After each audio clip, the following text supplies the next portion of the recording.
Рахмат, урматтуу Жамиле Кубанычбековна, урматтуу депутаттар, урматтуу баяндамачылар, мыйзам долбоонун демилгечилери. Мына сиздерге жөнөкөй эле бир суроо бергим келип атат да, мына сиздер эгерде мына бул чектөөнү сот чыгарат да, туурабы? Соттун өкүмү болот. Биздин жаран 100 000 сом карызы бар экен. Ошону төлөй албай атат. Сыртка чыгып атканда чектөө киргизип аны чыгарбай атасыздар, туурабы? Ушундай мыйзам долбоору. Эл түшүнсүн да. Эми Кыргызстанда ал сумманы ал төлөй албай атат, таппай атат. Ал сыртка чыгып, чет мамлекетке чыгып иштеп келем деп атат. Ал чыгып атканда сиз чектөө киргизип кармап атасыңар. Ал эмне кылыш керек анда? Бул жерден тапкан жок акчаны. Сыртка чет мамлекетке барып акча таап келейин деп атат. А сиздер аны кармап атасыздар чыгарбайчы. Ага мүмкүнчүлүк бериш керек, шарт түзүш керек да. Бул эми жалпы салык төлөө маданияты деп коет эмеспи? Ошол жака болуп калат го дейм. Анан салыкты төлөбөсө андай ал инструмент бүгүнкү күнү иштеп жатат да.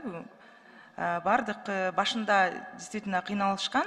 Азыркы күндө баары чыгарда карап туруп анан чыгат. Ошондуктан 100 000 деп дагы баягы кеңири коюп атабыз да.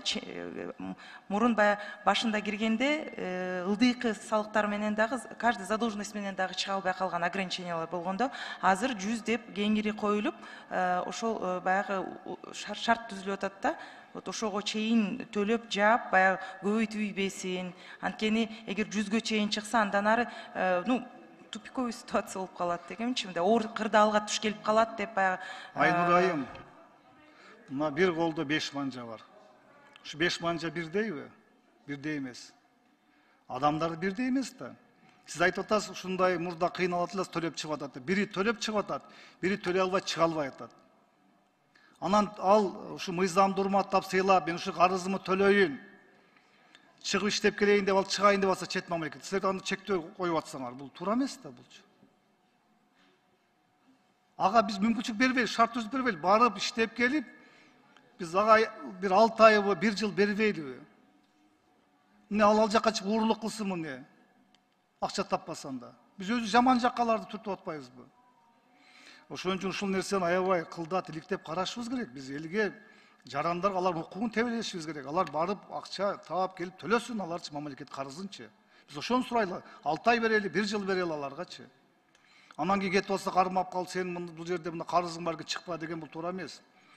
А экинчиден жана бир канча депутаттар кайрылышты. Алмаз Акунжанович, мен сизге 1 жыл мурун да кайрылгам. Мына ушу аэропорттон кетип атканда айыппул төлөбөгөндөр, мына бул автоунаа боюнчабы же башкабы кетип аткан ошол жак терминал ачсын деп айткам, сунуштагам. Мына 1 жыл болду, ача албай атат дагы. Бул эмне кыйынчылыгы бар экен? Биз мына санариптик техникалар өнүктү деп атабыз. Бул чыгып аткан аэропортко ачып койсун, төлөп кете берсин ошол жактанчы.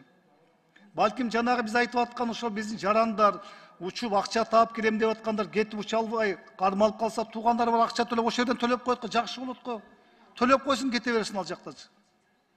Бул эми биз дүйнө жүзү өнүгүп атат. Санариптик техникалар биз алдыга жылып атабыз, өнүгүп атабыз деп атса, бул кандай нерсе? Алмаз Акунжанович, мен сизге 1 жыл мурун кайрылгам, билесизби?